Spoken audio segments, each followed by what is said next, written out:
Yo, what up, everybody? Today is Wednesday, which means that normally I would do a solo rant, but I was too excited. I had to get this interview out there. This is with a friend of mine named Steve McRae, and I consider him to be a friend because I've been listening to him on YouTube for years, and I've always just really enjoyed him and his take on things. And I've wanted to talk to him for a long time, but just haven't for whatever reason. So now I finally got him on the podcast. Him and I got to have a pretty cool conversation. It's kind of funny because I recently got really into philosophy, and up until maybe 6 months to a year ago, I thought philosophy was kind of lame. I just thought it was for like people who wanted to think about stuff but not actually like apply it to the world. So like, are we a brain in a vat, or you know what I mean? Just kind of over theorizing and never coming to any conclusions. However, I have completely changed my mind on that. Philosophy is single-handedly the most important thing that humans do. First of all, it really when you get into philosophy, you start to understand how illogical most people are, and you start to see like good arguments for things versus bad arguments for things, and you literally can start to just see fallacies everywhere. I mean, people's mode of thinking about things is so ape driven. It's just insane. And philosophy really helps you kind of like learn how to navigate those waters, I guess, and it just changes your perception on everything. So check out Steve McRae. He runs the Great Debate community, and he was a co-host of Non Sequitur's show. I believe he's going to be getting that started again. But he does some debates online and things like that. Check out his Discord, check out his YouTube, and follow him on Twitter and all of the socials. And I hope that you guys enjoy this. All right, thanks so much. We have come here to expand all minds.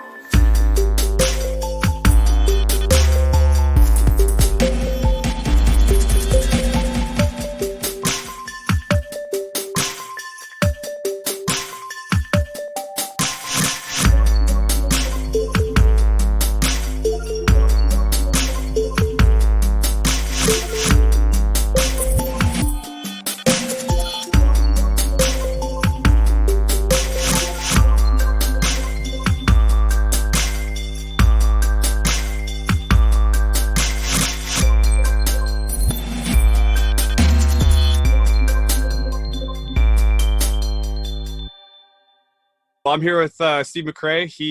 You started the Non Sequitur show, right? And then Kyle kind of got involved with you, or is it the other way around? No, we started together. I actually did the Non Sequitur show on YouTube, but then I turned it over to him. But no, Okay. He approached me to do a podcast, and he named it. How'd you guys know each other? It was through. Well, okay. This is a long story. I had basically been involved in what I started on G+, which was called the Great Debate Community, and we did a lot of discussions with a lot of people. I would bring experts on, and we would have kind of a roundtable group discussions. And by doing so, a lot of people started, kind of noticing what we were doing. And he liked it, and he was going to do an article on,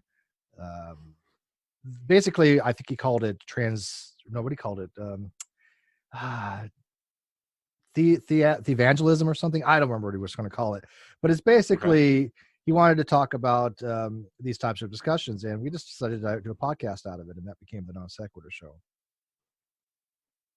That's cool. So, the Great Debates community is something that I've kind of followed for a while, and I just think it's really cool. And one thing I really like about the way that you guys did stuff versus the way that a lot of debate things are ran is that it's more of an open conversation, and even though it is structured, there's the ability for it not to be structured because sometimes you watch, like, I don't know if you've seen like a lot of William Lane Craig debates or things like that, and it's like you've got this like 7-minute long statement basically, and then you've got the other person's 7-minute long statement, and they might rebut the things, but it's all so pre-planned that the rebuttals are never really handled, and then the conversation goes nowhere, you know? Yeah, and I can't stand that type of debate. Now, granted, that is a formal debate, and I'm not saying there's anything wrong with Right. it. It's not what I'm used to. And I've watched Craig's debates, and I just know that he's doing it for the audience. He's trying to Mhm. win the argument by any cost, by I think using some manipulation techniques. Oh yeah, And yeah. We just talked about this yesterday. I don't know if you know who John Loftus is. Or name sounds familiar, but he's an author, atheist skeptic guy, but he actually got it. Well, he didn't actually finish his dissertation for a PhD, but he was at that point, and basically he had his father pass away, and he didn't end up finishing it. But he worked underneath William Lane Craig, and then became an atheist later on. And yeah, he was just kind of, that's what we were talking about yesterday. Was it's hard to know if William Lane Craig even believes the things that he says, because it seems like it's such a an argument, and his argument, like his premises, are not good premises. yeah, no, he's, you he's know, trying to but sway the. Now, I mean, I think he makes valid arguments, whether they're sound or not, is a different question. Right. But I think he's using a lot of rhetoric, which you're allowed to use in a debate. The scary part is when you're doing these formal debates, you're allowed to do these techniques. I mean, it is not considered to be poor form to use kind of a pathos approach to manipulate the audience, to appeal to emotions. I mean, as long as it's not a fallacy, I don't really say he's doing anything wrong, but I find it to be a little disingenuous because he's promoting these positions that I think he thinks are untenable to some ways. I don't know if he actually believes his own arguments, but even if he does, the arguments themselves, they're just not great arguments. And I think he uses them like a lot of apologists use to keep people believing rather than to convert people that are non-believers. Because I don't find a lot of these arguments to be very persuasive to go, oh, I don't believe, all of a sudden I'm going to believe. That doesn't mean there's, Yeah. I'm not saying that there are no good reasons to believe in God. That, I am agnostic, so I don't take a position either way. But I think that he does it just to win the argument and just to win the debate. Mm. And I don't have that style. So, when I do my debates, I'm there to put forth the information, and my goal is to at least inform, and I want to change the mind of my interlocutor. I'm really not there for the audience. I appreciate them listening, but I don't like debating or discussing with people that I don't think they're going to change their minds. I've done it once or twice. I debated a guy named True Empiricism. I knew he wasn't going to change his mind, but he kind of left in the middle of the debate because he was getting trounced. And so that was kind of a nice little win. But I generally don't want to do it for the audience any longer. I want to have these discussions because I want to change the minds of people, or at least, let them change my mind. Maybe I'm wrong, right? Yeah, I mean, I don't know about you personally, but I have my mind changed all of the time. Like I have said on this podcast numerous times that if anybody like follows this podcast, they probably think that I have like I'm like a different person every week, because if I'm presented with better information, I'm gonna change my mind. Like one good example is I was pretty against UBI and universal healthcare, and I have totally been persuaded in favor of that now. And it wasn't easy for me to change my mind, but I did get presented with evidence that I just couldn't like refute, Yeah, And so, of course, yeah. I mean, one of the things in virtue epistemology is being open-minded, and if you Mhm. don't change your mind every so often, then you're pretty intransient. I mean, you just Mhm. can't change. You can't. You have to be a little bit more flexible, right? Mhm. And so, I think that if you don't make one major change a year, or at least have something you change your mind on occasionally, then you consider to be pretty epistemically inflexible, and I don't like that. Yeah, that's a scary position to be Yeah. in. It was interesting. I just watched a recent interview with William Lane Craig and Sir Roger Penrose, and William Lane Craig in the past has used Sir Roger Penrose's books and opinions on the Big Bang to try to quote during his Kalam cosmological argument, because Sir Roger Penrose in the past has said that the Earth or the universe began to exist, and so William Lane Craig would recite that. But then in this conversation, Sir Roger Penrose is like, no, I actually don't believe that anymore, and was like saying the scientific basis why he didn't believe that. And you could just see William Lane Craig just totally I mean, go, yeah. what, Yeah, I mean, Craig. Okay, first of all, Craig is one of those people that would be intransigent, right? He's not good. Yeah. I keep mispronouncing that. Intransigent. I have a hard time pronouncing certain words. I don't know why. It's been a speech impediment of mine for years. But he, like I said, he just wants to try to cherry pick to help his own argument, right? Whether the universe had a beginning or not, to me, is a philosophical question. I mean, obviously, it's involved in science, but it doesn't help him in his arguments at all. The Kalam, I think, has equivocation problems. Is it logically valid? Yes. This is one thing that atheists need to get straight. When they say like, well, the Kalam's not valid, well, they're wrong. The Kalam is a very valid argument.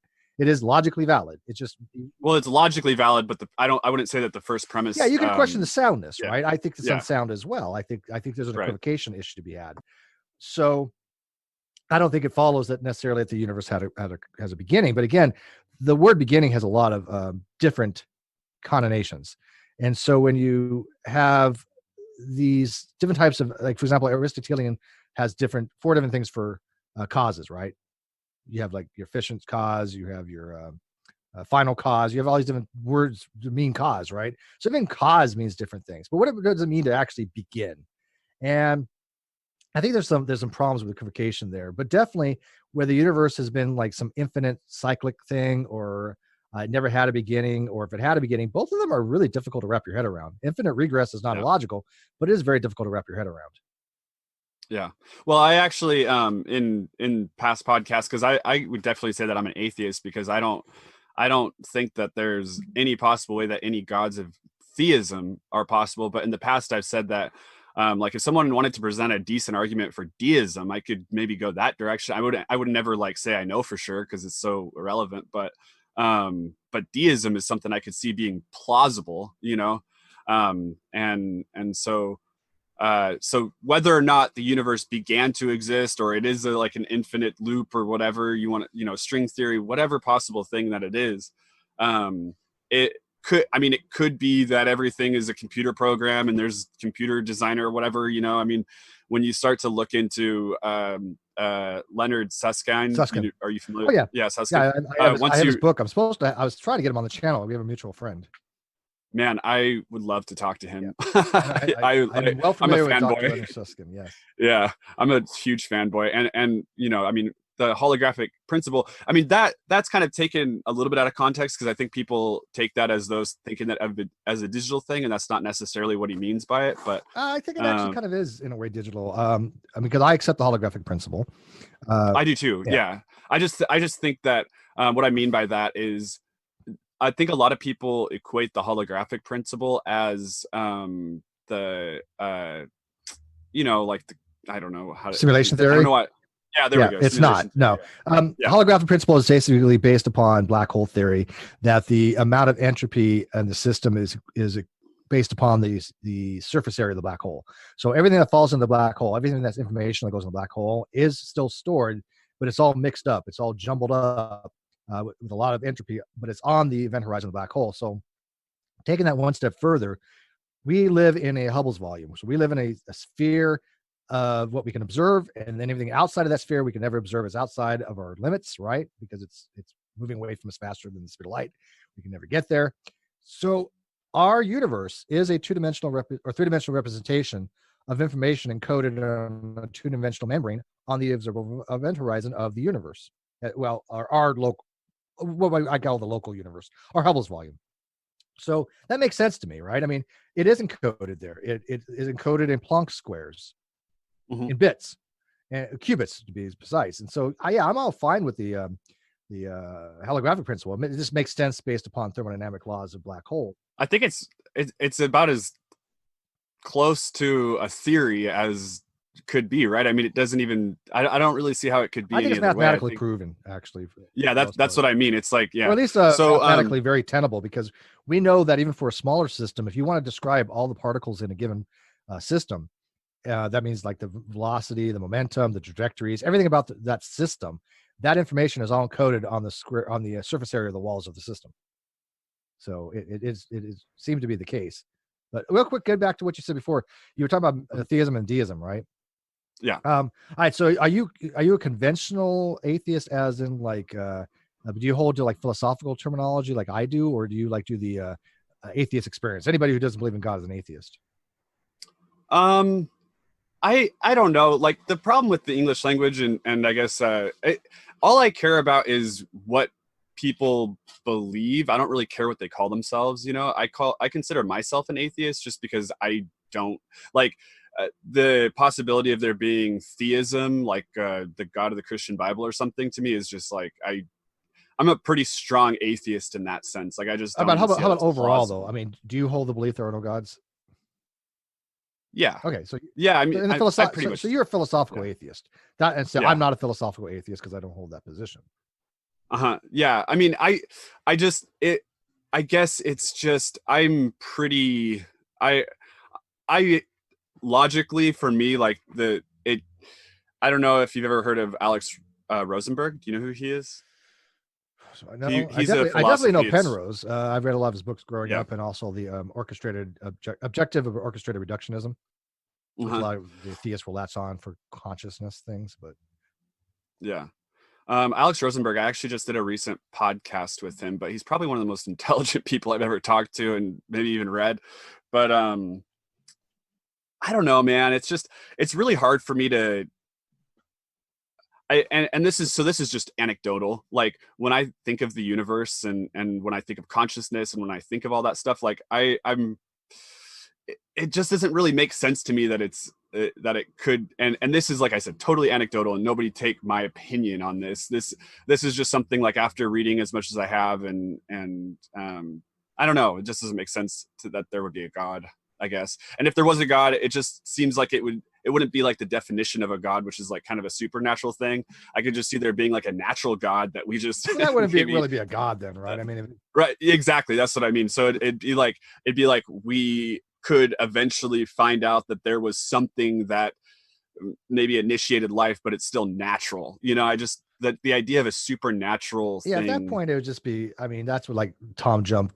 He talks about natural pantheism, right? Which is indistinguishable to me between that and naturalism. I Uh-huh. don't see a different. If you're going to posit a god and you're going to label it God, and it's going to be a natural God, then what are we really Mhm. talking about, right? I mean, Yeah, exactly. Yeah, it just that's diminishes what the I mean. It's just conversation at that point. yeah. So I would consider myself an atheist. I mean, I I don't I just it and so like the thing that I was just saying about my own personal beliefs, like if I was going to make an argument for there not being a God, that's not what I would use. Like it just doesn't make sense to me. Yeah, that would be Um, bad. that'd be a really bad argument, but that's just I'm just letting you know kind of how I feel about it. Um, I just haven't heard any compelling arguments that make sense, but I've heard a lot of compelling arguments for naturalism. Yeah, You but you know, gotta be careful of that because when you can't use that as a justification to say that I haven't heard any convincing arguments, therefore I don't believe. There's a couple problems with that because Mhm. it's self-evident that if you had heard a convincing argument, you would have believed, right? So the mere fact you don't believe, I can deduce that you haven't had any convincing arguments. Therefore, that cannot be used as a justification because there's no information in that. It's deductive, right? It's not only induction can give you new information. So by saying I don't believe because I'm just not convinced, or I don't believe because I'm not given enough evidence to be convinced, that is vacuous. It doesn't give the reasoner, or excuse me, the listener any reason to really understand why you hold the position you don't believe, right? It's not informative because they can deduce that whether they ask you or not. They can say, hey, look, this person has said that they don't believe. I can deduce they don't believe because you know what? They haven't been given enough reason to be convinced, because if they had, they would be convinced, right? Makes sense. Yeah, absolutely. I totally I know agree a with lot. you. I know a lot of atheists though like to use that. I hear it all the time on various atheist channels too. Well, Yeah. I merely do not believe because I'm not convinced. That's Yeah. just Yeah, you're right. That is pretty yeah. obvious. So, okay, well, I mean, are you actually curious as to why I don't believe, Sure. or because this is your interview, not mine. Oh, but But hey, if you want, yeah, if you want me to tell you, I'll tell you. So, I just think that, first of all, I don't think consciousness. I think consciousness is just a mere psychological trick that we play for survivalism. Like I don't really believe that consciousness is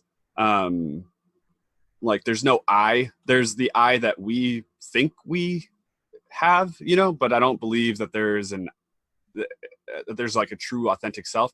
I also am a determinist, so I don't believe in free will. I think that that's kind of an illusion as well. And so I think that a lot of our tricks that we play on ourselves for like choosing to eat food or feeling thirsty and all these things seem like we are deciding that those are the things that we want, but we are just playing like a mental trick on ourselves because our body needs them. And same thing with drugs or anything like that, I guess. It's just like a neurological trick. And so I think that we're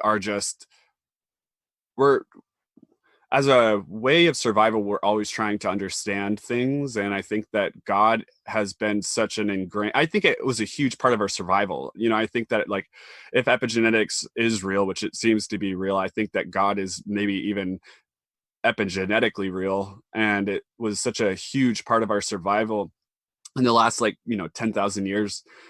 It's just so natural for us to believe in gods and attribute causation to it. But I think 100 years from now, chances are we're going to understand abiogenesis, maybe, and then that's just gonna be one less thing that confuses us, and then who knows where we'll be with quantum physics in 100 years, and that'll be less mysterious. And All right, well, let's see here. Let's kind of unpack that. And by the way, even when people invite me on, I still consider these things a tete-a-tete, right? You know, these little. That's cool with me, as long as it's cool with you. So, sometimes people don't like that. All right, so first of all, yeah, I'm a determinist as well, but I'm a compatibilist, and the only reason I'm a compatibilist is because I think it's the best of all possible options, even though it sucks. None of them seem to be actually that great, right? But I find indeterminism to be untenable. I'm not a free will advocate, so I do think free will is illusionary, right? And I think you probably agree with that. Oh, you're muted. Sorry, yeah. Okay, so now that doesn't, by the way, determinism, especially even when you have compatibilism like that, doesn't mean fatalism. A lot of people think that if you're determinist, that is synonymous with fatalism, and it's not. It just means that it is deterministic. That if, for example, I have a decision to make at time t, and I have a decision between x and y. I decided to do x, okay?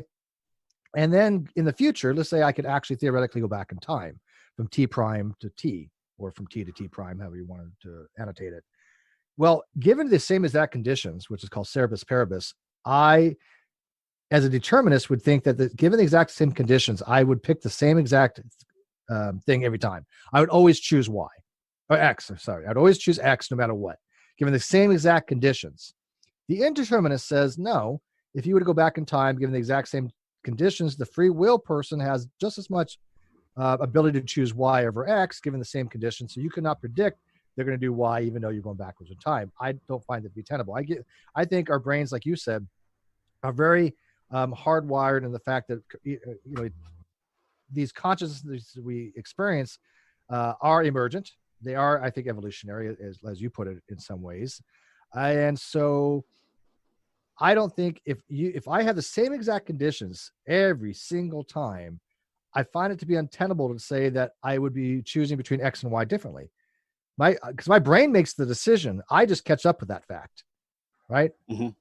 Yeah. The mind does the decision-making stuff. Then we realize microseconds later what the decision is. That's why I hold what's called dosastic involuntarism, which means that we don't really choose our beliefs, right? Because if I said, hey, Eric, choose, believe yourself to fly, you could not, no matter how much you want to, make that belief. I mean, I'm totally on that with you, which is why I think that atheists should like chill the fuck out sometimes, But anyways, sorry, go ahead. So I think I agree with you on the determinism thing. And then what was the other thing you said? You said, because there's a couple points that you had brought up. I said emergent consciousness is emergent, I think and then I also said that throughout the history of humans, we've used the last 10,000 years, we've used religion and God as a way to survive and bring together communities and things like that. And we're always trying to attribute cause to everything. Yeah, I agree with that because we've seen cause, right? Mm-hmm. Yeah, we've seen causal relationships, although there's no real law of causes and effect. So Are you familiar with Carlo Rovelli? No, you're naming all these people I don't Dude, know. dude, you have to read. Oh my gosh, there's a book. I will. It's called. Oh boy, hang on. Let me look it up really fast. But I just read this book by him the other day, and I read it 2 more times because it made me literally cry. It's called The Order of Time. Have you heard of that? Mm. Oh man, it's like poetry, physics. It's just I mean, I know the so I know beautiful. the Yeah. arrow of time, which is going to be the direction of entropic increase, right, for the universe. So he talks about that in there, but he just basically, the whole book is essentially about time, but he really like lays out the human condition of understanding of time and I um well, see, I tend to and again, these are just philosophical positions, right? So there's no right or wrong. yeah. I tend to reductionism. There's two things with respect to time. There's reductionism and Platonism. The reductionists would say that time is much more illusionary. It is just our interpretation of differences that we note, right? Without, if the universe was frozen, so there'd be no differences, no change in anything, whether it be a change in position, change in spin. There's nothing going on. It's completely, as you would say, frozen at the most quantum level, not foam, no nothing. Uh, then does time exist? Well, the reductionist says, well, no. But the Platonist says, yes, it still exists. It just nothing's happening. They think there's an actual container of sorts that time exists in, and that time is an independent quantity or variable. And I like I said, that approach has some scientific bearing to think that way. And there's actually a theoretical experiment that could, in theory, tell us the difference. But as of right now, I tend to reductionist. I think that time is illusionary. I think it's just our perception of differences in the universe as entropy increases. That's 100% what he says in the book as well. And I agree. There you And go. and I agree with it too, because when you look at subatomic particles and stuff, they don't decrease in and with entropy and stuff like that. So they are, time has no relation to those particles, and because everything is made up of those, like we experience physical changes in systems, but I don't see how that I just think it's just a perception Yeah, and thing it's as well, I useful guess. in describing things. I mean, obviously, you need time in so many different formulas, right? And especially, I mean, like even Feynman when he did his Feynman diagrams, right? When he had a decay of electrons and positrons, uh, you know, one of them was basically positrons were basically moving temporally backwards. When he was doing virtual particles and decay things, like for example, even an antiparticle, one goes forward, one goes back in time, even though it's on the quantum Planck level. So we don't really notice any macro effects. These things are useful as a theory, right? Time is useful as a theory. I read, for example, like Something from Nothing, right, which is Krauss's book. Lawrence, I yeah, read I Lawrence read it I Krauss. read it twice, and the second time I read it is because I was actually I'm sure you watched the discussion I had with Dr. Krauss. I'm not saying, Yes, yeah. sir. Yeah. So I read the book again for that very purpose, and so we got to talk about the no boundary proposal, which was from Stephen Hawking, and in that you have to use imaginary time. So it's a useful construct to think of time in very different ways. You have to use it in what's called the distance formula to get to t equals 0, to model it to t equals 0. And so I think time is a useful construct, and some might even argue a useful fiction. I don't know if I'd get so far to say it's a useful fiction. There are useful fictions out there, like the ideal gas law. I consider to be an ideal fiction because it doesn't really exist, but it works. I mean, in theory, and so we use it. But it's definitely fictionalized. And I don't know if that's a good argument. Is time a useful fiction? Is it a construct that because if it is just perceptional? I don't know, but yeah, I don't think of time as an actual concrete thing. And this gets into the whole space time for like what's called Minkowski space. If you have an actual Minkowski space where you have space time, what does it actually mean to have a fabric of space time at that point, right? Right. And so that's what I Yeah, find because interesting. the thing that I I think really kind of, I don't know if it helps at all, but the thing I find interesting is that we have our edge of our universe, I guess. But if you go to the edge of the universe, you still have more universe. It's Yeah, you not. have a I new mean, Hubble's volume. Right. So right, exactly. Which is a level so one. so that in itself, I guess, might be something to consider when you're thinking of time, because everybody thinks, well, the universe started 18 or 14.7 billion years ago or whatever. 13.8. 13.8, yeah. What's a billion years here and there? What's a billion years on that? Well, they might, what? Jeff Now Bezos. they're like, oh, Hubble's constant's changing. We might be a billion years off or a few 100 million years off. I don't know, whatever. Yeah, it seems like it's always changing. Like the same thing. I don't know if you saw, there was like a recent published paper about humans, and saying that they think that because we previously thought that humans all originated in Africa. Now there's a paper. No, I thought the out of Africa theory was kind of ages ago. Yeah, is it? Yeah. Okay, well then, yeah, maybe I'm wrong. I think it's more like a European thing, or I don't know. I don't remember. Yeah, there's something with the haploid groups. Yeah, it's interesting. I need to read more about that because I haven't. So anyways, but let's talk a little bit about morality, because I'm curious. You're an atheist. You don't have any. That's true. That's very true. Yeah, just ask any radical theist. They'll tell you that. Yeah, I know. I'm ready to kill everybody. So anyways, so yeah. So he's your son, right? Tom Jump? No, he's not my real son. Oh, he's not your real son? Oh, God, no. Oh, I thought that was... No, that's just something James says, just to kind of... Okay. Oh, okay. To get his That's goat funny. more than mine. I thought you guys were actually related, No. but No. I've never even heard of... I know, like I don't know, 30. but is he? Well, I mean, theoretically, I guess I could have had him when I was 20, but no, I have a child, but she's 14. Oh, well, I didn't know how old he was, and I don't know how old wrong you are. wrong gender, wrong age, and plus my daughter's actually smart. Oh, dun. Sorry, Tom Jump.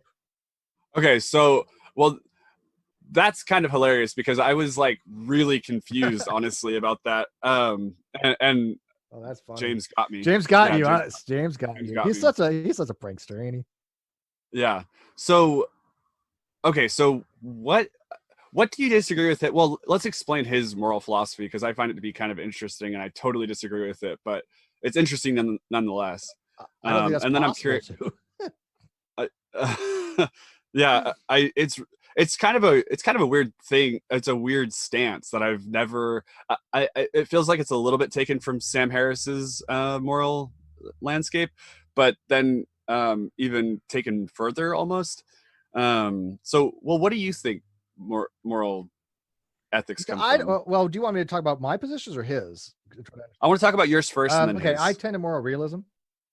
Okay. I do think there's a good case to be made that morals are objective. However, I also like moral error theory, and they are not compatible with each other. This is the problem with philosophy. You can like more than one position, right? There's obviously a tension between various positions. For example, like empiricism versus rationalism. They're incompatible positions per se, but I think there's a mixture of both to be had. I like error theory. I like Mackey ways of putting the fact that all morals propositions are false due to what's called an instantiation error, that you would call it.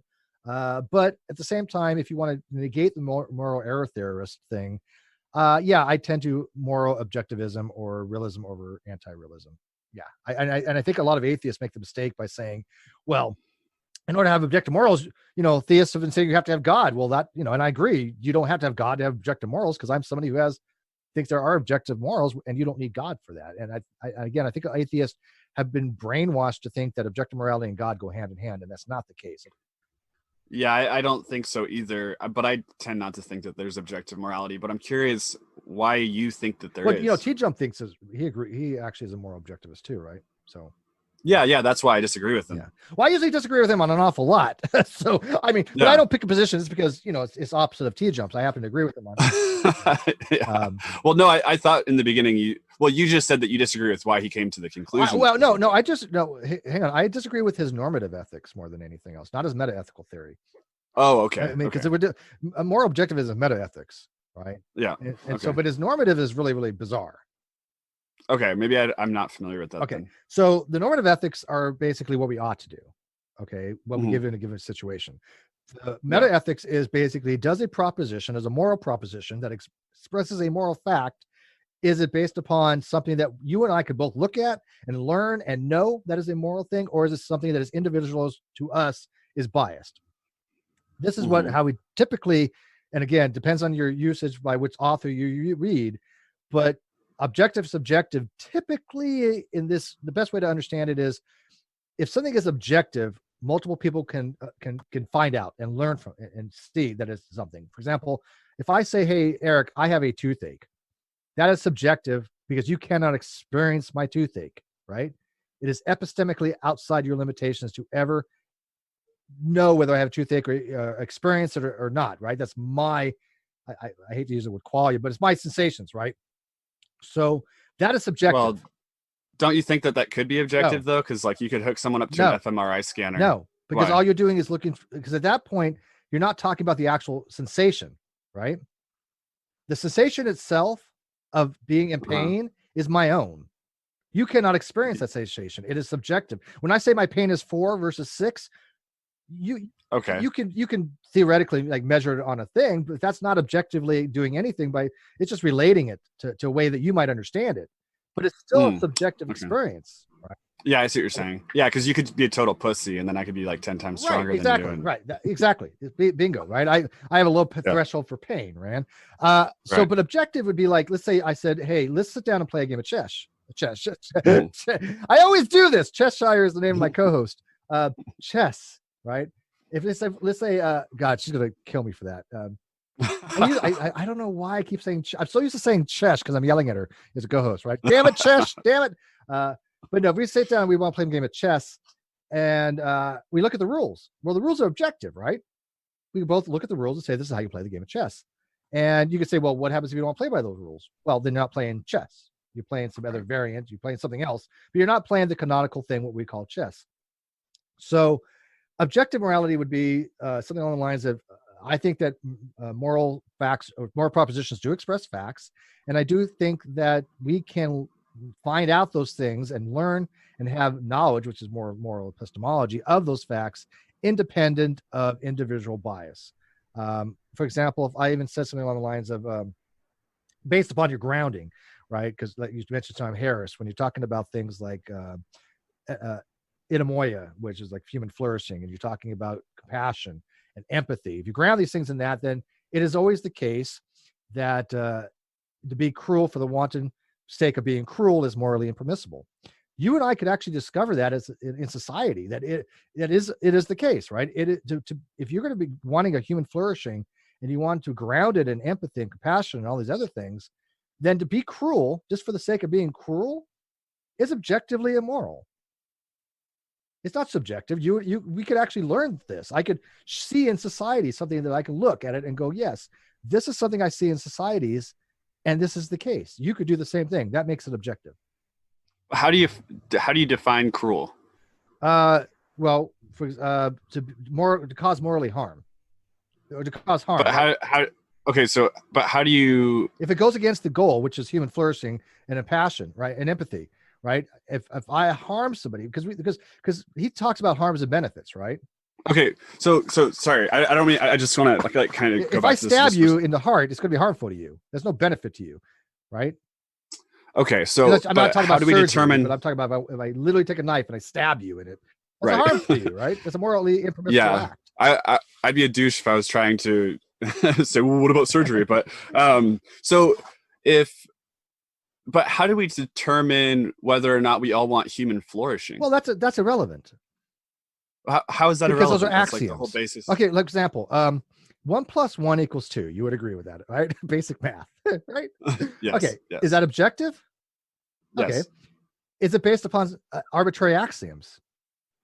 Yes, right. Peano's axioms are arbitrary. You can change mathematical axioms, right? So you're just saying because you could make x + x = y, or if I wanted to make a mathematical construct, like if I wanted to base it on Galois theory, I could make it so 1 + 1 = I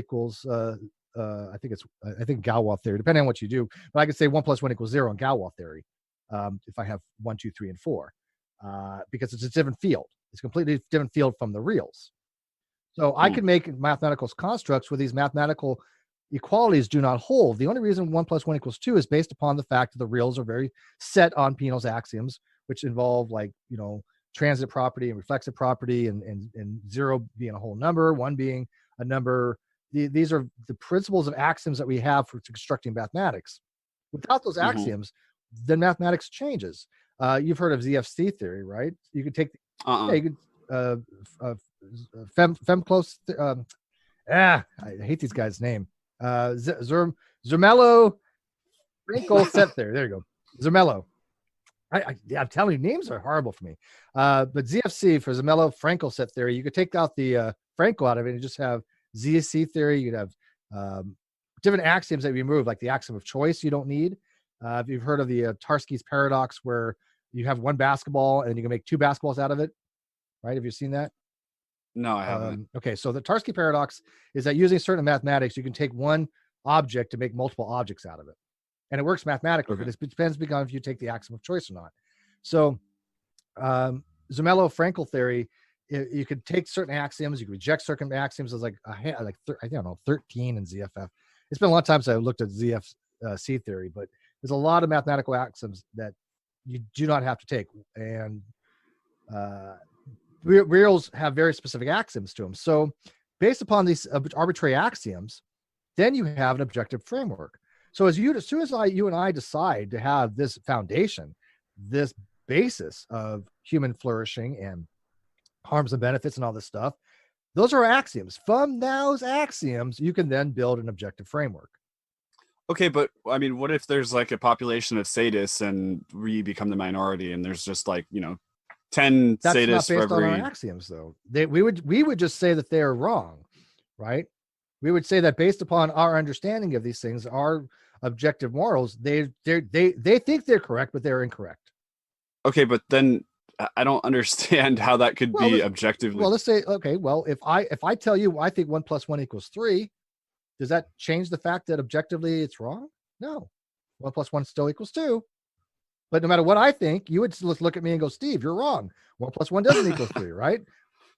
So so people can think something that's incorrect. You would just look at them and think the same thing. You would be saying to them, hey, your morality is like thinking 1 + 1 = 3. The way you're looking at your moral framework is just wrong. That is how you would look at them as an objectivist. Oh man, I don't know. I just feel like that across the globe we see. So I think that forcing women into a burqa is okay, but wrong. that's not objective morality. That's called cultural relativism. Right, and that's. I mean, I guess I just don't see how cultural relativism is more normative ethics. Again, people switch from meta to normative a lot, and I see that happening. Okay, so I might be doing that for sure, but I guess I just don't. I don't see how you could get groups of populations to agree on the axioms. Is the point. Again, they don't have to agree on the axioms. Once you have a group establishing the axioms, then you can build an objective moral framework. Just like once you have a group of mathematical axioms, you're going to build an objective framework from that, even though the axioms are completely subjective. Well, I should say arbitrary for the most part. They're not really subjective, but they're arbitrary, right? Mathematical axioms are arbitrary by definition. How do you? Okay. I know it's hard to wrap. It's hard to wrap your head around, especially when you're switching between meta ethics and normative ethics. And then you get into what's called, like I said, there's what's called descriptive moral relativism, which I think obviously is a thing, which would be more the burqa thing. But relativism is the opposite of absolutism, right? Objectivism is the opposite of subjectivism. So when we talk about objective morals, people conflate that. You're conflating with absolutism. Right, objective does not mean absolute. Those are vastly different things. That's I see the confusion a lot of people make. They confuse objective with absolute. I guess I see what you're saying then. Okay, so I am like not a big moral philosophy person. This is something that's kind of outside my wheelhouse. So I kind of always go back and forth on ideas about it.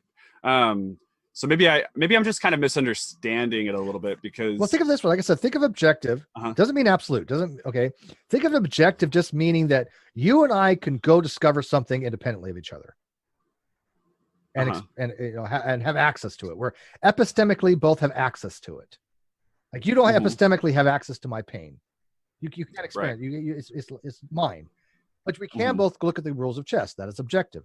There are certain facts of the matter to be had that I think are morally independent of bias. And I think that it's discoverable. Doesn't mean all are, but again, doesn't mean that people have to live by that. I don't really go by moral absolutism. I think moral universalism makes a little bit more sense, which is a very light form of it. But again, normative. This is a discussion again with my friend Ozzy. Ozzy likes more meta ethics, and I think normative ethics is more interesting. And I'm not saying he's wrong.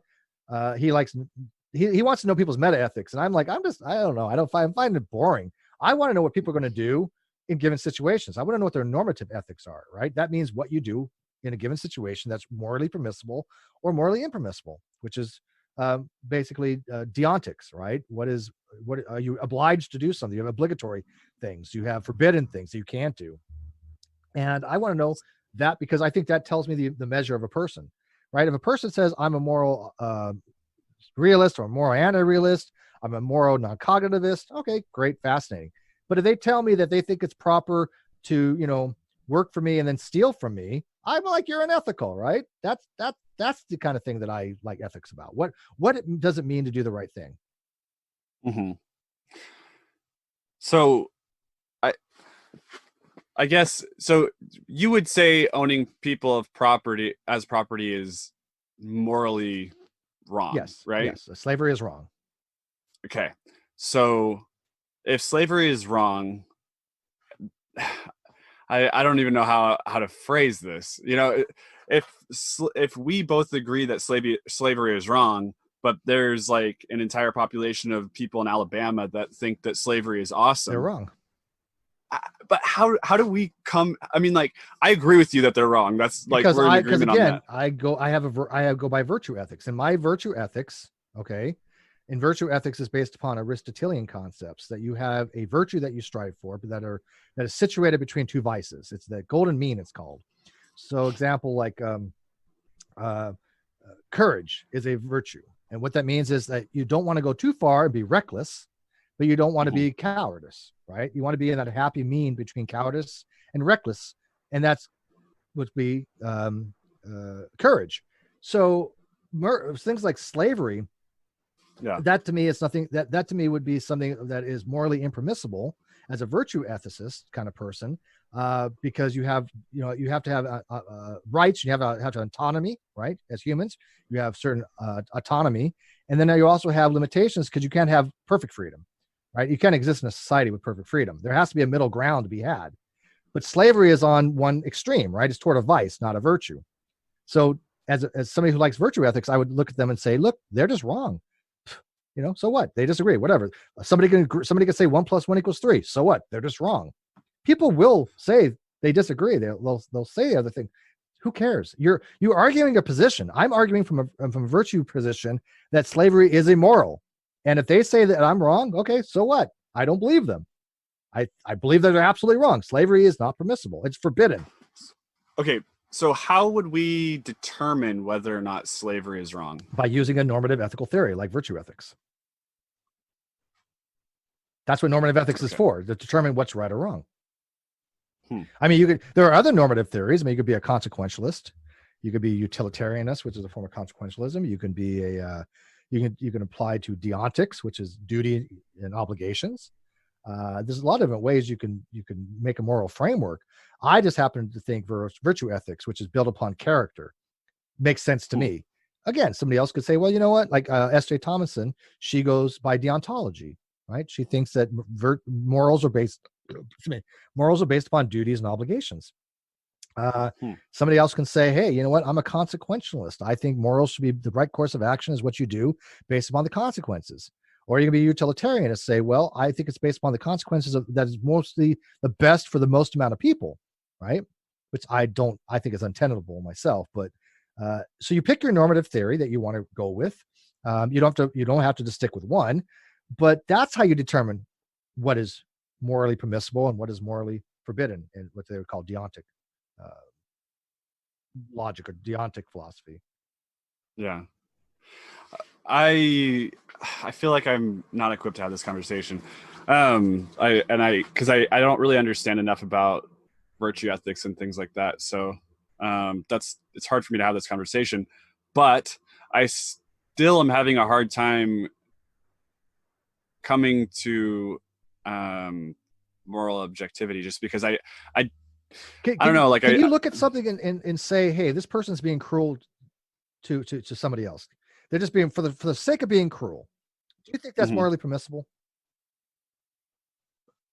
Of course not. Okay, then you could you could actually subscribe to moral objectivism, because you are discovering a moral fact that you can look at and you can discover for yourself independently of my bias. My bias is irrelevant, right? It's not subjective. It is objectively the case that being cruel for the sake of cruel is objectively wrong. Again, giving what's called the grounding of the thing, that it's harmful. I mean, what's the point of having morals if there's not a reason to have the morals, right? We have morals because we are. Well, there is a reason. I mean, I understand the reason would be survival and flourishing, right? Yeah, I mean, we are what's called morals of agents of moral consideration. We are intelligent, right? We have compassions, we have feelings, we have empathy, and so as moral agents, this is why we have developed moral theory. We want to know, as rational moral agents of consideration, what it means to do the right thing, right? And if you have to be able to at least look at something and say, okay, what does it mean to be ethical? What does it mean to be moral? And I think it's perfectly fine to look at a situation, say, hey, look, it is objectively the case. I can look at this and say it is objectively impermissible to be cruel for the sake of being cruel. I have no problem with that. Okay, so let's just use an example that's a little bit more vague, I guess, and like animal rights. So I was vegan for a long time, and it was for animal rights reasons, probably like 5 or 6 years. Mm-hmm. And then my health started to really suffer, and I am no longer a vegan, and I in fact eat majority meat diet now. So don't tell Cosmic Skeptic that. I'm trying to debate Cosmic Skeptic on this, but I don't know if I'm like even close to the same caliber as him, but I do fully think that it's more moral to eat animals. And this is why I wanted to have the discussion with him, because I think that the cost of vegan agriculture and things like that is just as or more detrimental to society in the future as I'm not saying factory farming. So you have to like farm responsibly, which is, like polycropping and things like that. There's a way to do to consume animal products in a moral way. I don't necessarily know that's the whole moral argument, though. I mean, the moral argument is almost unassailable in some degrees. I think Alex does make a good case for it, although I disagree with him on many other things. And I'm not a vegan. I do eat meat. Love my protein, high protein beef. But like, for example, I was talking to my friend Sweet Heathen yesterday, and we were talking about this very thing. And she was telling me that, like, for example, you could be a pig farmer, and every day you can go out and feed those pigs, and they're happy to see you. They're squealing, they're eating, they're joyous. And then the one day you decide to make them for breakfast, you go out there and they're cowering in the corner. Right now, again, this is anecdotal, whatever. She says this actually happens, and I trust her because I love her to death. But even if it's anecdotal, it doesn't really matter. But if in that case, the moral argument would be: here's an intelligent creature that knows you're going to kill it. Do you then have is it immoral at that point to kill it if it's intelligent? Because we as a society, as moral agents, again, based on intelligence, we have decreed that killing something that is intelligent does seem morally impermissible. Right? You're intelligent. I don't want to kill you. It's morally impermissible to kill you. We don't want to kill chimpanzees and primates and similar things to us, although they've done it before. And I've always thought that was morally impermissible, right? Vivisection and testing on animals, on primates like chimps and things like that, I find to be morally reprehensible, right? So I think we have an obligation as stewards to protect animals. And I don't like the word animal rights. I don't think animals have rights. I think rights is something specific to humans, but that doesn't mean we shouldn't have stewardship over them. I mean, animal cruelty should be abolished. But the problem is not that we shouldn't eat meat. I think is more, there needs to be better, more humane ways to produce it. Right. I totally agree with you on that. But so, we have 7 billion people or whatever on the planet. And if we were going to, let's say that we could somehow convert everybody on the planet to eating a vegan diet, I don't think it's healthy And to do so. no, it's not. I mean, personally, it's not healthy for human health reasons. It's so extremely difficult to get all the things that you need from a I know vegan my diet. sisters Trust have me. been vegan Yeah, for decades, and even though I haven't seen yeah. her in 5 years, last Mhm. time I saw her, she wasn't looking well. Well, I mean, We don't there get enough proteins. is It just, I don't think it's we're not yeah. designed, and I do use the word design here because I Uh-huh. do think we were designed not intelligently, but Loosely, yeah. well, no, I think it is designed through nature, which is teleonomically rather than Yeah. teleologically. But I just don't think that it's a healthy diet. I think we have been we are omnivores, right? That's a given, right? We are omnivores. Now, this goes back in the whole Hume's is-ought problem, right? Mhm. Which um, I was going to talk about. I mentioned to you before we went on air about is-ought and T-jump, which is a good segue to that, by the way. But this goes into that is-ought problem is, look, if we are creatures that have developed evolutionary, which I firmly believe, right? Evolution theory, yep. Are we why should we ought to eat meat? So if it is the case, it is the case that we are um, from nature evolutionarily omnivores, therefore we should eat meat, or we ought to eat meat. Doesn't follow. There's a gap there, because what makes it that such that just because we are naturally through evolution meat eaters, that we ought to eat as a moral obligation to eat meat. There is none, right? There's just no connection there. There's a gap to be had. Use guillotine. So I do eat meat, right? I don't think well, I don't think it's a moral question to me whether should eat meat or not eat meat. I think it's more of a moral question is how the meat is produced. But again, I might be an extreme on that. There are obviously moral implications about harming animals, right? Mhm.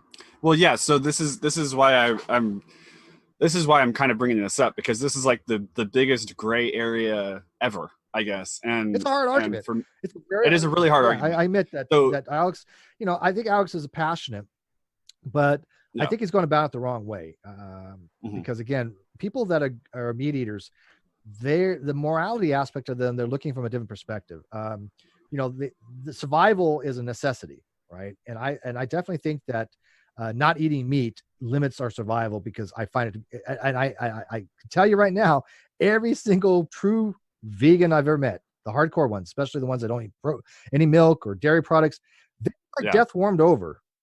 Yeah. I mean, I was that for a long time, but I am trying to, I guess, say that even over personal health reasons, let's say that we could eat a completely, like, we could figure out a way to eat a completely nutrient dense vegan diet. We got everything. There is a way to do that. However, the way to do that is you have to, like, for example, with omega 3s and omega 6s and things, if you don't use fish oil, you have to use flax oil as an alternative, but you have to use so much more of Yeah, that. There I is agree. so much more of that. So the problem that I see with this is now we have monocropping, and we've got more harm to the environment, which kills more things in the long run and ruins our soil and things like that. There is a Hmm. balance in the ecosystem that has to be had, in my opinion. I don't think that the way that we do I don't think that the way that we do farming and agriculture, like factory farming with cows and pigs and things like that, that is not, in my opinion, moral. But um, there is a way to do it. Like, I don't know if you've ever heard of Joel Salatin, but he owns a company over on the East Coast called Polyface Farming, and they just like they'll have, maybe 50 acres where they take cows, and they have the cows eat the grass, shit on the grass, fertilize the grass, grow stuff where the cows did that, and then they'll move the cows to a new section, have the cows eat the grass, shit on the grass, fertilize the grass, grow stuff there, and then they'll have the chickens come through, eat all the bugs, so that way it's not eating the crops that they're growing there, and then the chickens are also eating, and they have like a mobile egg factory. And so this is like one way of farming where you can do it in a way that rebuilds the soil density, and It's while at the sustainable. same Yeah. time, yeah, it's a sustainable way to do it, and the animals are free grazing and free roaming, and they're able to live an animal life until we kill them. And at that point, in my opinion, I think we're morally justified. Yeah, I know. But I'm not that's disagreeing with you. I mean, like I said, I think that that will work. Uh, I, I get that. I think the moral argument that like Alex would run, basically something like that, though, is that these animals, you know, you're still killing a life, right? You're killing something that might actually have some kind of potentiality. Yeah, I mean, so some kind of intelligence, or I don't know, but even if you like, let's say that you eat something that has been through mass production, something that has been killed in a factory that is inhumane, is that morally ethical? Because it's called ethical veganism. Mhm. You know, that's a hard question. I mean, it does seem to be the case, prima facie, almost on it, you know, that if somebody's killing something inhumanely, and then you get a benefit out of it, but at that point, the other side would be, well, it's already dead. But then again, you're supporting that, right? So they continue to do it. It's a rough argument. I'm not going to lie. It's one of the more difficult arguments is ethical veganism. Yeah, it's extremely hard. I mean, and I was vegan for a really long time, um and when I finally did come to the conclusion that I need to eat meat again, I mean, it, as silly as this is, I was crying, man. Like it's like an ideology, you know. It's something that is extremely hard to express when you're in it, and I feel really bad for a lot of these people that are you know, like vegan gains or Vegan whatever, that gains, make a yeah. career out of it, because if he ever comes to the day where he needs to do it for health reasons, that is going to be so much more Yeah, but difficult, they you also know. treat it like I hate to use the word religion, but Oh no, I agree they with kind of you. do. Yeah, I mean, even Alex, who I have a lot of respect for Alex, man. I really do. he's so smart. Yeah. Although, you know, I think I have definitely disagreed with his moral framework and some other things before. You know, and we've talked about it many times. I think he Hmm. made some critical mistakes back in the day. He told me he was an emotivist, and at the same time a moral subjectivist. And I'm like, those are completely incompatible positions. One's a moral non-cognitivist, and the other's a moral cognitivist. And I'm like, well, you know, you can't say you're a motivist and be a moral non-cognitivist, and then say that you think morals are subjective. Those are completely different, vastly different positions. So that was a little confusing. And of course, his position on atheism as merely somebody who just doesn't believe, I find to be untenable, only for the fact that he hasn't ever addressed some of the issues that happens with that when you start dealing with category errors. And he was talking to Richard Dawkins, and you know, again, I'm not a big fan of Dawkins' philosophy either, but Dawkins was saying that uh, parents or people should stop telling children and saying that kids are atheist, right? And he says that is the same type of indoctrination as a theist would say, hey, you know, my child's Catholic, you know, my newborn is Catholic. Well, no, your newborn is not Catholic. It hasn't you know, made any decisions on that. You're just giving it a label. But these are decisions I think people need to make on their own, whether they're a Catholic or they're an atheist or a theist or whatever.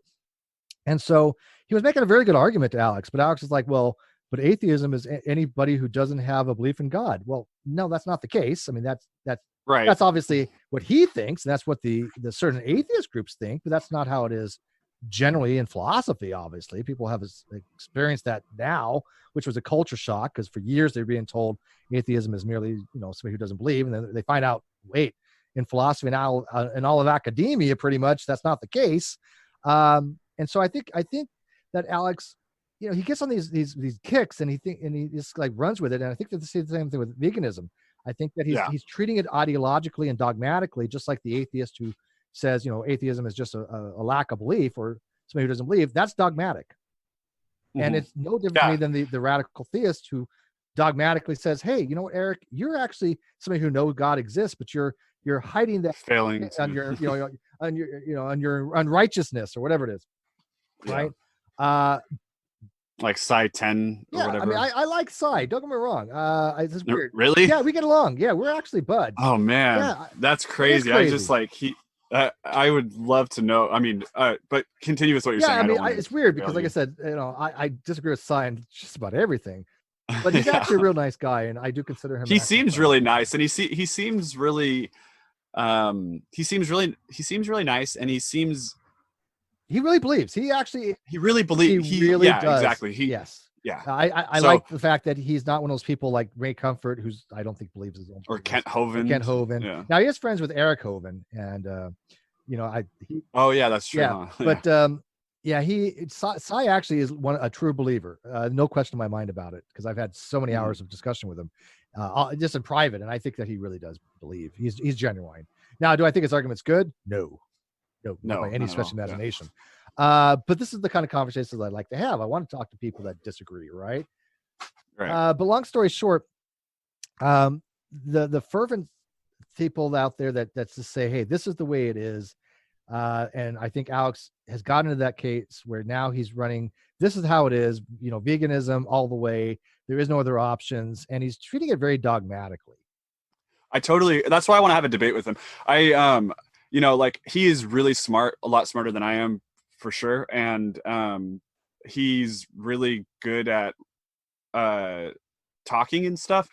I'm not, but I would love to talk to him because I think that if we could have a good conversation about eating meat ethically, maybe it might penetrate the armor, because I agree with, I was there, man. I lived, breathed veganism, and being a vegan has taught me more than, I grew up Christian and went to Christian school and stuff. So being vegan has taught me more than religion or anything else like that, to not have such dogmatic, I guess, beliefs. Even though I would consider myself an atheist, but to not be so I don't know what the word is. Like, maybe dogmatic is a good word. Yeah, dogmatic or ideological.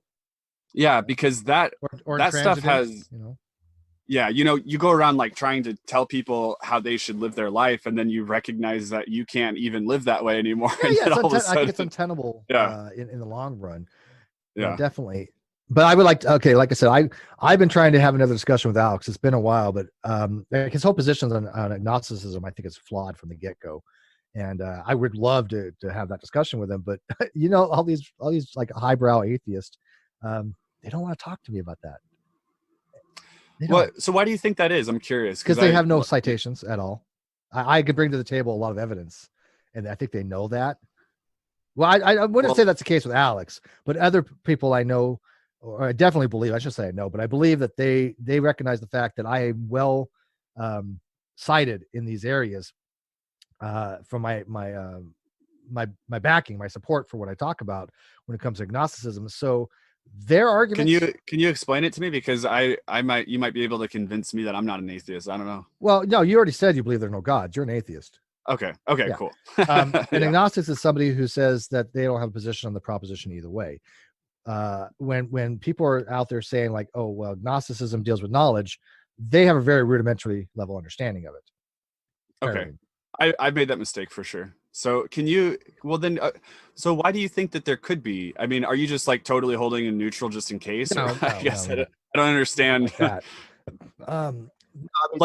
Like you think that there's a possibility that the Christian God exists? The Christian God, yes, but not Anselm's Christian God, like not the omni God, right? I do think the problem of evil is a very strong argument. So when you have the omni properties, omnibenevolence, omnipotent, and you have evil that exists, then you have a problem, because those premises and evil cannot exist simultaneously. That's called they're incongruent with each other, right? So there's inconsistency in that system. It's called a logical inconsistent system, where all propositions can't be true at the same time. So that particular God, but that's not what theists posit nowadays. They're not positing that type of deity. So when we talk about theism, the Christian God is not the same Anselm God that they're talking about per se, right? So yeah, I do think that God of the Bible is definitely possible. I think that it's how you interpret it, right? Like for example, there's no flood. The flood never happened, right? Noah's Ark never happened. Right. That's incontroversial to me, right? Okay, so then this is kind of, I guess, my problem with this is, once you strip away all the things that don't seem possible in the Bible, then where do you even come up with a God? Well, I mean, you start getting into things like classical theism and theological personalism, where you have a God that is like the great demerger of the universe, that sustains the universe. And this goes back to the whole, I guess you could call it the Munchausen trilemma of argument from contingency, in a way that what is the reason why we exist, right? Because I think God was posited as an explanation for things, right? And we've seen humans' intelligence. We've seen things exist that are intelligent. We see things have causations, and I think humans have developed this wanting to explain. So they either created God, or there's some kind of being that let them know that he exists. I mean, there are 2.4 billion Christians. Maybe some of them have knowledge that we don't have, or information. I should say, I hate to use the word knowledge there. Information we don't have. But the likelihood of a God being the reason for everything, you could say maybe it's a low probability. But you know what? There's only a few choices you have. Either there's an infinite regress, right? There's just a causal chain of causation that goes, that ends in some kind of brute fact, which I generally hold to, which is foundationalism, or there's a metaphysical necessity. Okay. And what the theist does, it says, you know what, that metaphysical necessity of that trilemma is what I'm going to call God. And they might be right in that, in some sense, that if there was a metaphysical necessity, which is quite possible, it might be some kind of God even. But the argument then would be, one, is it intelligent, right? Is that metaphysical intelligence have free agency, right? As in a theistic God. Or two, there's just some metaphysical necessity that they're going to label God, even though it's not an actual agent. Who knows, right? They're positing it as an actual agent. I think that all three choices suck because none of them actually explain anything. None of them satisfy PSR. Right. Because infinite regress doesn't satisfy PSR because it doesn't explain anything why there's an infinite regress.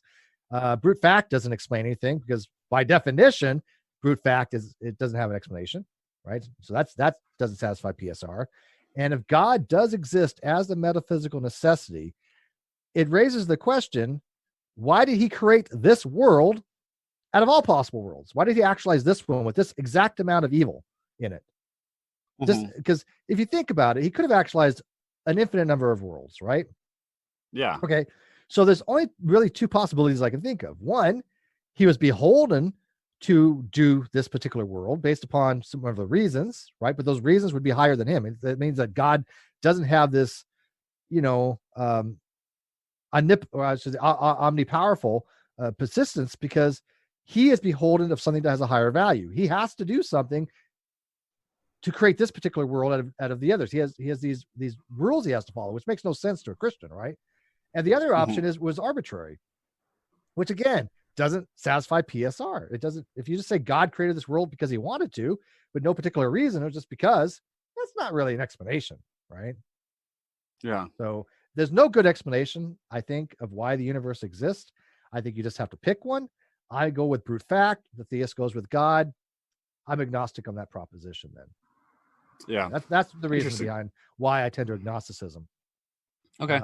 That's cool. But again, people get confused. Agnosticism, and I'll say this over and over and over again, because I'm so tired of Jacqueline Glenn's of the world, because she went on the Rubin Report a long time ago and talked about this, and it still bugs me to this day. Atheist, so like Dave Rubin, that guy? Okay. The atheist experience and all these other things, these people that are out there, and they're getting this wrong. Let me make it very clear. And I don't know how many people generally watch your podcast. I hope it's a few thousand, tens of thousands, millions of people. Not millions, but okay. Yeah. Agnosticism. When we're talking to you. when we're talking about the ontological proposition of God existing, whether God exists or God does not exist. When we're talking about ontology, not epistemology, but ontology, agnostic on the proposition means that you do not hold a position either way. It is understood as logically not BP and not B, not P, which means you do not believe P, the proposition, and you do not believe the negation of the proposition. It is a belief position. Specifically, it's what's called a second order belief position, but is not relating to knowledge. Agnosticism can relate to knowledge.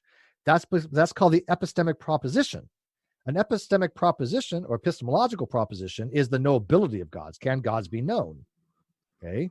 But that's not what we're talking about ontologically speaking. When we're talking about the discussion of the great debate question, which is, does God exist? We're not talking about the proposition, is God knowable? We're not talking about epistemology. So you have to stay in the same scope. So when I say I'm agnostic on proposition of God existing, that means I don't have a position either way. It has absolutely nothing to do with knowledge. And people need to stop saying otherwise, because I can tell you right now, they're fundamentally wrong.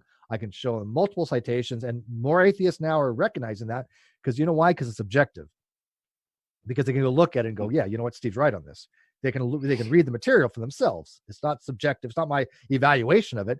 It is that overwhelmingly in philosophy, this is how it's understood. You can go read Stanford, you can read Oxford, you can read Cambridge, you can read IEP. They're all they're all in congruence with each other. So when I hear, So basically, more atheists need to go to college, is what you're trying to say. no, they can learn on their own. I'm just kidding with you. Yeah, I mean, it's just Yeah. that, for example, agnosticism, the original point of agnosticism was neither of those things. It was called a normative epistemic principle.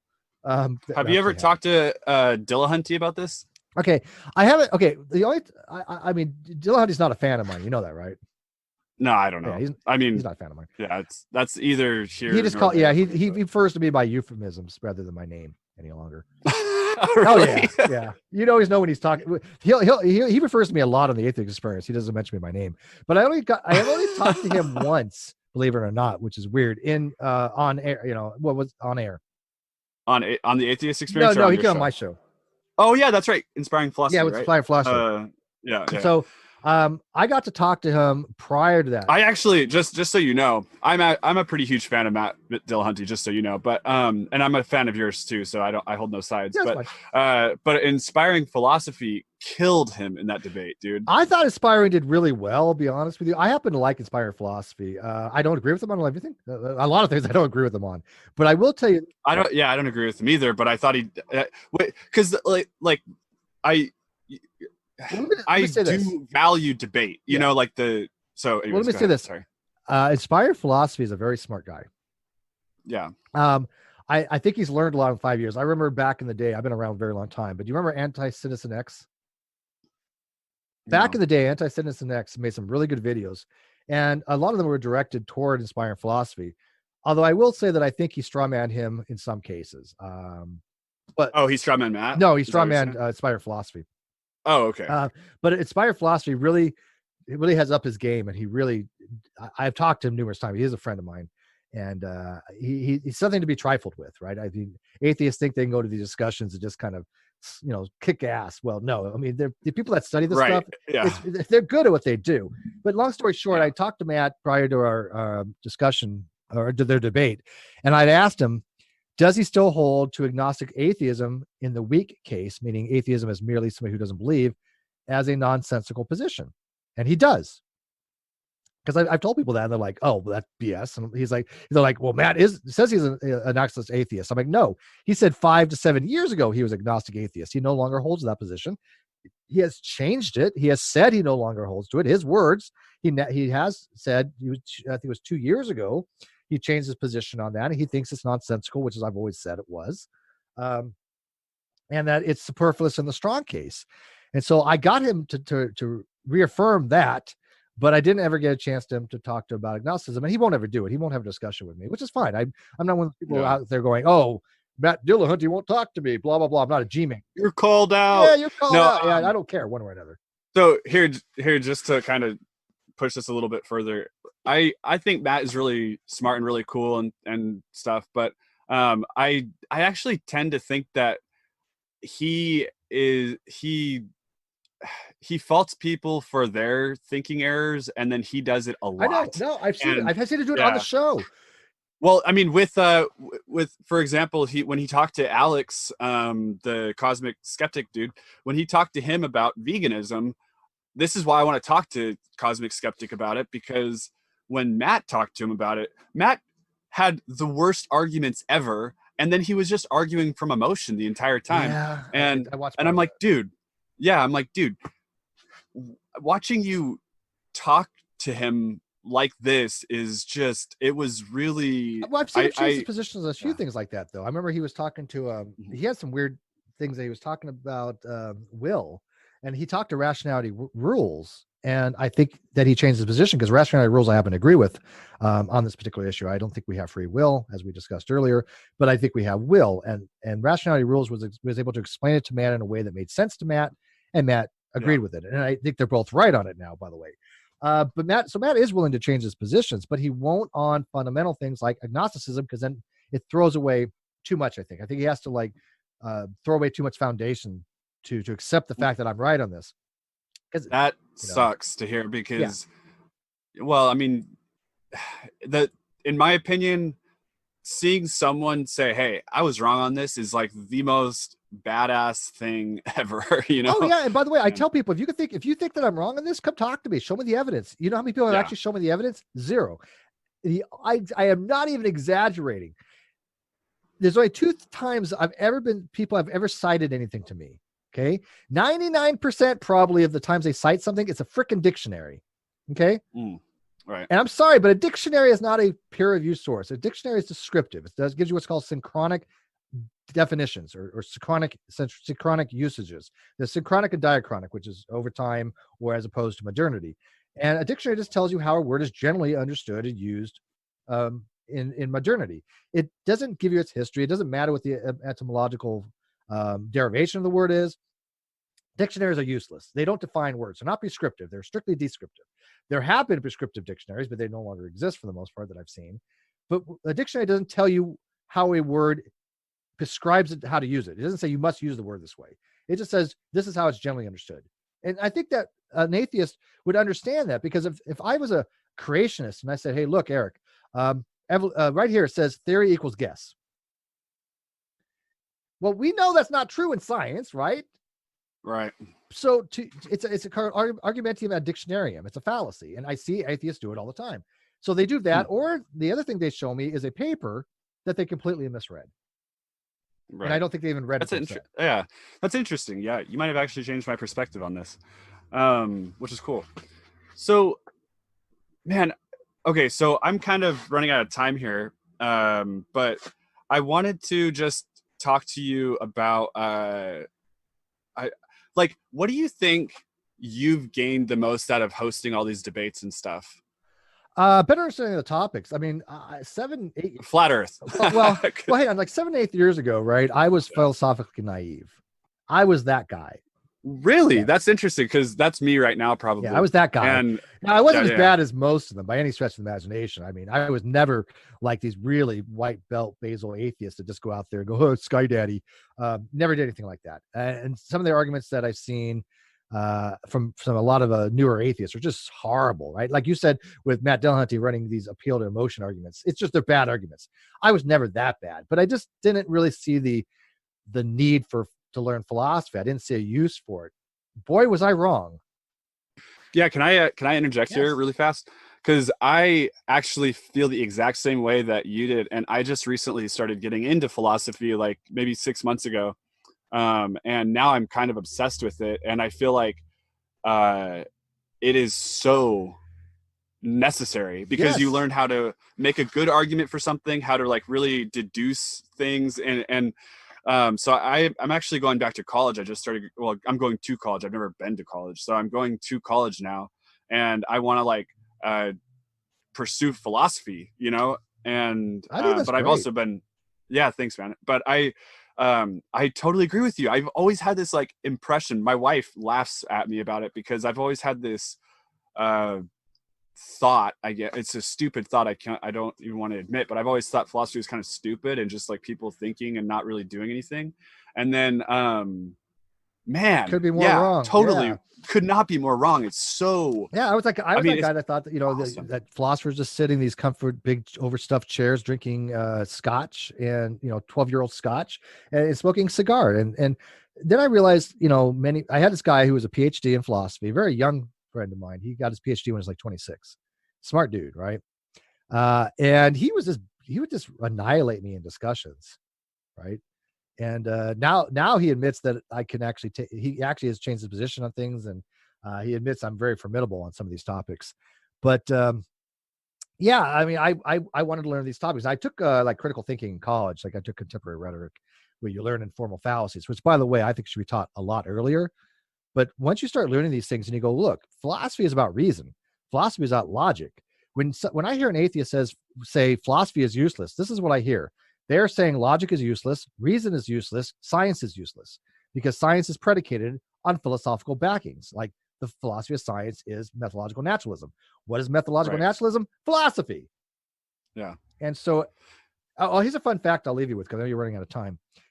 You can try this for you and your listeners. True story. Mm-hmm. Go to Wikipedia. Type in any subject matter you want. Just find a potato, whatever, right? Go to the wiki on that page. Then I want you to go to the very first hyperlink. That's not in like the Greek stuff, what it says, like the Greek word or whatever. But the very first hyperlink where the actual description is. And then on the next page, go to the first hyperlink. And then go to the first hyperlink on the page you find. Well, no matter what you put into Wikipedia, do you know what you're always going to end up with it going to? What page? What? Philosophy. Try it. That's interesting. Yeah. Yeah. Well, yeah, man, I totally agree with you. It's kind of interesting. Like I'm trying to think of what got me into it. I don't really remember, but I know I bought a Hume book maybe like 8 months ago or something, and then I started reading about like Aristotelian logic and Which I stuff. never And use. well, but it was just Barely. game over Yeah. though. It was game over, you know, like I just understanding like how to how to like really make a good argument and it now I mean now I totally agree with you. Now I see people that are talking about like atheism or religion or whatever, I mean socialized healthcare or anything like that, and I can't even, it's hard to have a discussion with someone about that stuff because you recognize that people are never making solid arguments. You recognize you know, fallacies, right? I mean, all over I the know. place. I They're love that. everywhere. Don't Yeah. you see it? When Yeah. I got to tell you, Yeah. and like I said, I know you are running out of time, and I appreciate your No, go ahead. indulgence. But Yeah. when I was in contemporary rhetoric course, they would give you a paragraph, and basically you would have to find the fallacies in the paragraph. And some of them are not easy because they're really sly. But once you start practicing to say where's the fallacy, you see them everywhere. Yeah. You just do. It's crazy. Yeah, it's crazy. I mean, and then like reductio ad absurdum or whatever. Yeah, I've always used that to try to point out the flaw in someone's reasoning, and I never knew that was proof by contradiction. Yeah, I never really understood, you know, the philosophy of it, I guess. But yeah, I'm really excited, man. I feel like you know, it's just kind of like sparked a passion that I didn't realize I was missing, you know, and it's so cool. So do you have any suggestions for people that are maybe interested in these subjects? Just, you know, what I do is I slowly digest this stuff. I go to Google Books, right? And I'll type in a subject, and I tend not to read philosophy books like back to front to back. I kind of like, I read portions of them, and I find that's how I learn better. Plus, if you go to Google Books, it doesn't always show the whole book, right? Which sucks. Some pages are missing. Stanford Encyclopedia is a very good resource, Internet Encyclopedia of Philosophy. But what I found is this: if you want to learn a particular topic, try not to do it from one source. Pick a topic and then find multiple sources, because one thing might click with you somewhere else. And Stanford is not an easy read. It is like extremely difficult. That's your ultimate source, I think, to try to learn this stuff. But I'm not at that level where I could actually digest Stanford very well. I have to sit there and go, okay, here's what I read. Let me mull it over for a while, right? Because some of these concepts, it took me even days or even months sometimes to really suss out. I was still trying to work out like the epistemic closure principle just recently. From Morrow's argument, I have a hand for determining, whether, like a brain in a vat, to see if there's external world outside of the mind. And I just couldn't get the concept for months. And then the other day I broke down more logically using what's called a Morean shift. And I kind of instantiated it with something more concrete that I would understand. And it started to actually click with me. I'm like, okay, this is why they're denying the epistemic closure principle. This is somebody who doesn't deny the epistemic closure principle, which basically just says that if you know A and A knows B, then you know B, kind of thing. It's closed under implication. But I started to at least understand it. So these are the things that I would recommend to people. If you want to learn the topic, just go read. Yeah. Go read. Yeah, man. Well, I really want you to read this book that I mentioned to you earlier. If you send it to me. Absolutely. I will, because it is, I read, I shouldn't say read, I listen to a lot of books because I can do it at my work. So I'll like listen to books 3 to 5 times a week probably. And this one, throughout all the books I've read in the last couple of years, this one, seriously, I don't know, I just found it to be really powerful and profound. I'll recommend my book to you, that my favorite books then. Cool. Somebody had asked me a couple months ago, well, I guess about a month ago, they said, what's a good book on philosophy? I go, well, you know what, actually, I would recommend something that I think is a very basic thing in philosophy, but it's not even really philosophy, but it is read Flatland A Romance in Many Dimensions. Have you ever read that? Yeah, I've heard it, but I've never read it. So Yeah, it's by Edwin Abbott. It is one of the Yeah. best books you could read to kind of expand your mind. It's also, a lot of things about social aspects of things. Right. But I'm buying it right it's now. such a great book. It's called Flatland of Romance in Many Dimensions, and it's obviously a satirical thing, but it still really made your mind go, okay, if this was a two-dimensional world and you have a three-dimensional sphere coming in and you have this caste system that's based upon how many sides you had, it makes sense. But it's just such a good story, and that's why it's been it's one of the most famous stories around, based upon these fictitious alternate dimensions, I guess. Yeah, I just bought it. Good. Read it and tell me what you think. Cool. And then I'll just text or email you the order of time just so that you don't forget it. But okay. Hey man, this is awesome. I've been wanting to talk to you for years. Oh man, years. I've never reached out. I've never reached out to you, to be fair. But I've been around that long. I mean, I guess on my channel 8 years now. Jeez.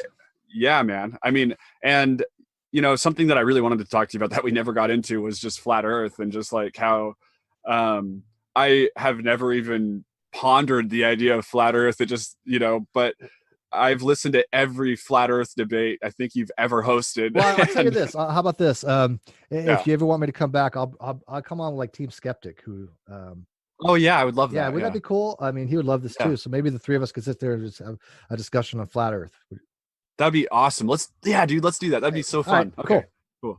All right. Well, hey man, thank you so much for your time, and I'm gonna release this Wednesday because I'm stoked to get it out there. So I appreciate it, man. This was fun. Hey, I love these types of discussions, and come hang out with us, man. When I have these open hangouts or rum and coke nights, or just when I do live stuff, come on in and this is the kind of stuff that I love. I thrive for this kind of stuff. Yeah, me too, man. That's awesome. Well, I'm glad that we got to talk. All right, thank you, buddy. All right. Thanks. You take it easy. Bye.